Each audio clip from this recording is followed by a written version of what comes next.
నమస్తే, welcome to Leo. మనతో ఉన్నారు సీనియర్ జర్నలిస్ట్ హేమసుందర్ గారు. సార్ నమస్తే. సార్, వార్ 2కి సంబంధించి ట్రైలర్ అయితే వచ్చేసింది. దాదాపు హాలీవుడ్ మూవీకి సంబంధించిన ట్రైలర్ లాగా మనకు అనిపిస్తుంది.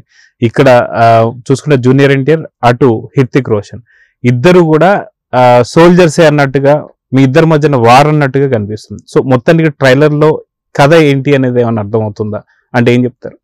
ఇద్దరు సోల్జర్సే ఒకే లక్ష్యం కోసం పోరాడుతున్నారు అనేది టార్గెట్ కనిపిస్తుంది. అండ్ ఇండియా కోసం ఇద్దరు సోల్జర్స్ పోరాడుతున్నారు అనేది ఇద్దరికి డైలాగుల రూపంలో కూడా చెప్పారు. వాళ్ళు చేసే యుద్ధం ఏంటి అనేది, మనం ఒకరి మీద ఒకరు యుద్ధం చేస్తున్నారా లేకపోతే ఇద్దరు టార్గెట్ ఏమిటి అనేది మనకు తెలియదు. అంటే సినిమా చూస్తే, మన ట్రైలర్ చూస్తే ఏమవుతుందంటే చాలా రిచ్గా ఉంది ట్రైలర్ అయితే.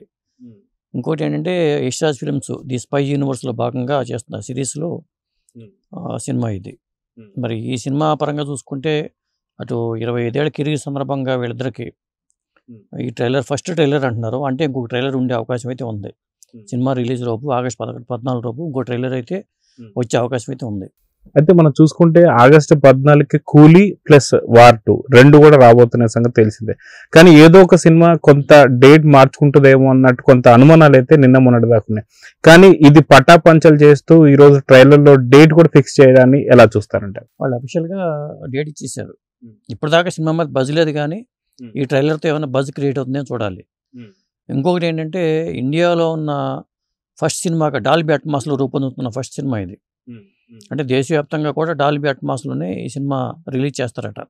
విదేశాల్లో కూడా డాల్బీ అట్మాసే. కాకపోతే ఏమైందంటే డాల్బీ అట్మాస్లో ఉన్న థియేటర్లు ఇక్కడ లేవు. డాల్బీ అట్మాస్ ఉన్న థియేటర్లు అయితే లేవు. డిటిఎస్ థియేటర్లో ఈ సిస్టమ్స్ ఉన్నాయి, కానీ డాల్బీ అట్మాస్లో ఉన్న రూపొందడం కూడా ప్రత్యేకత అని చెప్పాలి. ఇదే ఫస్ట్ సినిమా, ఇండియన్ సినిమాగా చెప్పాలి. అయితే ఎంతో ప్రతిష్టాత్మకంగా తీసుకున్నటువంటి ఒక వార్ 2 దీనికి సంబంధించిన రికార్డులు కూడా బద్దలు కొట్టబోతుందని చెప్పేసి అంటున్నారు. కానీ ఇంకో పక్కన చూసుకుంటే కూలీకి సంబంధించి అతిరథ మహారథులందరూ కూడా ఆ సినిమాలో ఉన్నారు. సో నిజంగా ఒకే రోజు రావడాన్ని ఎలా చూడాలంటారు? ఖచ్చితంగా ఒకే రోజు వస్తే మాత్రం కలెక్షన్స్ పరంగా కొద్దిగా ఇబ్బంది అవుతుంది. ఎందుకంటే ఒక టాక్ వచ్చిన తర్వాత కంపారిజన్ అనేది మొదలవుతుంది. పైగా రజనీకాంత్ సినిమాతో మరి వీళ్ళని కంపేర్ చేసుకుని చూడాలంటే కష్టమే. అందుకూడా వాళ్ళు కూడా కూలీ టీం కూడా నార్త్ మార్కెట్ మీద ఎక్కువ ఫోకస్ పెట్టారు. ఇక్కడ హృతిక్ రోషన్ ఉన్నాడు కాబట్టి నార్త్ మార్కెట్ మీద ఎట్లా చేయాలి మార్కెటింగ్ అనే దాని మీద వాళ్ళు ఫోకస్ పెట్టి వార్ 2ని ఎలా మనం ఎదుర్కోవాలి అనే దాని మీదే వాళ్ళ స్ట్రాటజీ అంతా ఆధారపడి ఉంది. ఎట్లాగో సౌత్ మార్కెట్, ఎట్లాగో తమిళ మార్కెట్ రజనీకాంత్ ఉంది కాబట్టి తెలుగులోనూ మార్కెట్ ఉంది. సౌత్ పరంగా అటువంటి ఇబ్బందులు లేవు.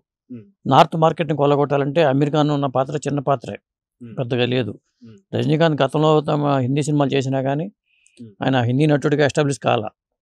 కాబట్టి రోబోతో ఆయన వెళ్ళాడు, కానీ ప్యాన్ సినిమాల ద్వారా పరిచయమే. కానీ హృతిక్ రోషన్ ఉన్న మార్కెట్ నార్త్లో లేదు రజనీకాంత్కి. కాబట్టి వాళ్ళు స్ట్రాటజీ మార్చుకొని కొద్దిగా నార్త్ మీద ఫోకస్ పెడుతున్నారనేది ఒక సమాచారం అయితే ఉంది. అయితే 25 ఏళ్ల హీరోలు ఇద్దరు ఎవరైతే ఉన్నారో, హృతిక్ రోషన్ కూడా గతంలో ఈ మధ్యకాలంలో పెద్ద హిట్లు, భారీ స్థాయి బ్లాక్ బస్టర్ హిట్లు అయితే లేవు. అదేవిధంగా చూసుకుంటే జూనియర్ ఎన్టీఆర్ కూడా మనం చూసాం, ఏదైతే దేవర కొంత నిరాశపరిచిందనే చెప్పుకోవాలి. సో ఇద్దరికి హిట్ అనేది ఎంత అవసరం అంటే ఏం చెప్తారు? ఖచ్చితంగా అంటే బ్యానర్ వాల్యూ కూడా చూడాలి. కాబట్టి వాళ్ళు యశ్రాజ్ ఫిల్మ్స్ వాళ్ళు ఎక్కడ రాజీ పడరు. వాళ్ళకి ఇప్పుడే సయారా అని హిట్ కూడా వాళ్ళదే. చిన్న సినిమాకి వచ్చి పెద్ద హిట్ సాధించింది. ఆ జోష్ మీద ఉన్నారు వాళ్ళు. కాబట్టి ఈ సినిమా విషయంలో కూడా వాళ్ళు ఎక్కడా తగ్గకుండా ప్రమోషనల్ వర్క్ అయితే ఇక్కడి నుంచి మొదలు పెట్టారు. ఇంకో ట్రైలర్ కూడా వదిలే అవకాశం కనిపిస్తుంది. ట్రైలర్లో చూసుకుంటే కథాపరంగా మనకేం అర్థం కావట్లేదు, కానీ విజువల్స్ అన్నీ కూడా చాలా గ్రాండ్గా ఉన్నాయి. పైగా ఇది సితారా ఎంటర్టైన్మెంట్స్ వాళ్ళు రిలీజ్ చేస్తున్నారట తెలుగులో. వాళ్ళు ఒక ప్రీ రిలీజ్ ఈవెంట్ని విజయవాడలో ప్లాన్ చేశారనే టాక్ అయితే ఉంది. ప్రమోషనల్ వర్క్స్ అయితే జరుగుతున్నాయి. సో ఓవరాల్ గా చూసుకుంటే వార్ 2కి సంబంధించి యశ్రాజ్ ఫిలిమ్స్, అదేవిధంగా హృతిక్ రోషన్, గతంలో వార్ కూడా వచ్చింది కాబట్టి ఇప్పుడు వార్ 2 ఎంతవరకు వార్ 1కి సంబంధించి ఇంపాక్ట్ దీనిపై ఉంటుంది ఏం చెప్తారు? అంటే వార్ 1 ఇంపాక్ట్ ఉందా లేకపోయినా ఇద్దరు స్టార్స్, ముఖ్యంగా సౌత్లో వార్కి ఏమిటంటే సౌత్లో అప్పుడు మైనస్ అయింది. సౌత్ హీరో లేకపోవడం వల్ల కొంత వీక్ అయింది. ఇప్పుడు అందుకనే సౌత్ హీరోని యాడ్ చేసుకున్నారు. పైగా ఎన్టీఆర్ కూడా దేవర తర్వాత సినిమాలు లేవు. కాబట్టి తెలుగు మార్కెట్, ముఖ్యంగా తెలుగు మార్కెట్ని కొలగొట్టడానికి వార్ అనేది హెల్ప్ అవుతుంది.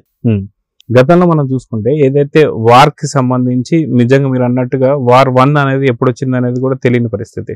ఇప్పుడు చూసుకుంటే జూనియర్ ఎన్టీఆర్ అండ్ అదేవిధంగా హృతిక్ రోషన్ నిజంగా వార్ 2 ఒక మంచి వ్యూహాత్మకంగా వచ్చిందని చెప్పుకోవాలా. ఎందుకంటే గతంలో వచ్చినటువంటి చావా కావచ్చు, ఇప్పుడు వస్తున్నటువంటి ఒక సయారా కావచ్చు, ఇవేవి కూడా తెలుగులో రాలేదు. సో ఖచ్చితంగా తెలుగులో కూడా మార్కెట్ వేయాలి. ఎలానో తెలుగు సినిమాలన్నీ కూడా హిందీలో కూడా అవుతున్నాయి కాబట్టి, సో ఇలాంటి మార్కెట్ స్ట్రాటజీ వ్యూహం కింద పెట్టుకున్నారంటే ఏమంటారు? ఖచ్చితంగా అదే పెట్టుకున్నారు వాళ్ళు. రేపు వార్ 3 చేసినా కానీ సౌత్ హీరోలతో పెట్టుకుని చేసే అవకాశం అయితే ఉంది.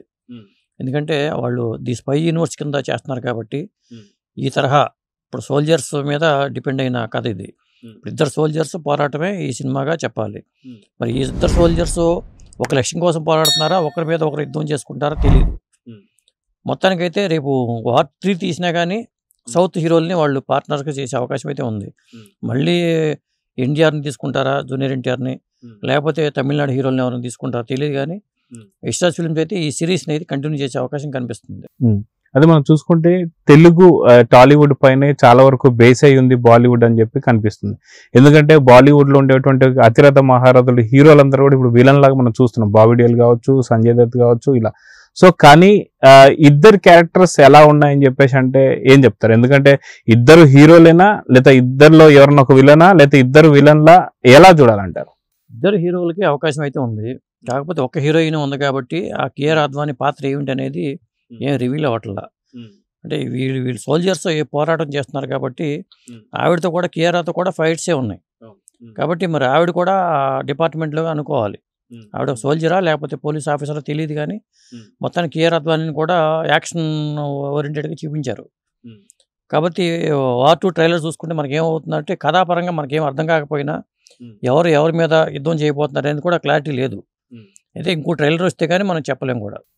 అదే చూసుకుంటే విజువల్స్ మాత్రం మీరు అన్నట్టుగా చాలా గ్రాండ్ గా ఉన్నాయి. అది కాక ధూమ్ లో ఉన్నటువంటి ఒక వెహికల్స్ చేస్ కావచ్చు, అవి కావచ్చు. సో మరో ధూమ్ చూస్తున్నట్టుగా అనిపించింది ట్రైలర్ చూస్తే. మీకేమనిపించింది? వాళ్ళు ఖర్చుకి ఎక్కడ వెనకాడకుండా చేశారు. ఇది ఖర్చుకు వెనకాడకుండా చేయబట్టే విజువల్ ఎఫెక్ట్స్ పరంగా కానీ లేకపోతే సౌండ్ సిస్టమ్ పరంగా డాల్బీ అట్మాస్లో తొలి సినిమాగా రికార్డ్ అవ్వబోతుంది. ఇది ఇప్పటిదాకా మనకి ఏంటంటే హాలీవుడ్ సినిమాలు వచ్చినాయి కానీ డాల్బీ థియేటర్ మనకి ఇక్కడ హైదరాబాద్లో కూడా ఒక డాల్బీ థియేటర్ లేదు. బహుశా నేను అనుకోవడం కోకాపేటలో అల్లు అర్జున్ వాళ్ళు కట్టబోతున్న థియేటరే డాల్బీ అట్మాస్ థియేటర్, మొదటి థియేటర్ అంటున్నారు. అంటే ఆ సౌండ్ సిస్టంలో రూపొందటము, ఆ సౌండ్ సిస్టమ్ థియేటర్లో చూస్తే ఆ ఫీల్ వేరుగా ఉంటుంది. కాకపోతే అన్ని థియేటర్లను అట్లా డాల్బీ అట్మాస్గా మారిస్తే ఆ ఇంపాక్ట్ అనేది ఇంకా సినిమా మీద ఎక్కువ ఉంటుంది. ఓకే. సో ఎంతవరకు ఈ సినిమాకి సంబంధించి ట్రైలర్ ఎంతవరకు హైప్ని క్రియేట్ చేసిందంటే ఏం చెప్తారు? అంటే ట్రైలర్తో హైప్ వచ్చింది కానీ ఈవెంట్ చేస్తే కొద్దిగా ప్రీ రిలీజ్ ఈవెంట్ ఏమైనా విజయవాడలో ప్లాన్ చేసుకుని చేస్తే మాత్రం ఖచ్చితంగా ఇంకొకటి 2-3 ఈవెంట్లు అయితే చేయాల్సిన అవసరం అయితే ఉంది సౌత్లో. సో చూద్దాం సార్. ఖచ్చితంగా ఆగస్టు 14 తారీఖుకి 2 సినిమాలు కూడా మంచి హిట్ కొట్టాలని అయితే కోరుకుందాం. నమస్తే.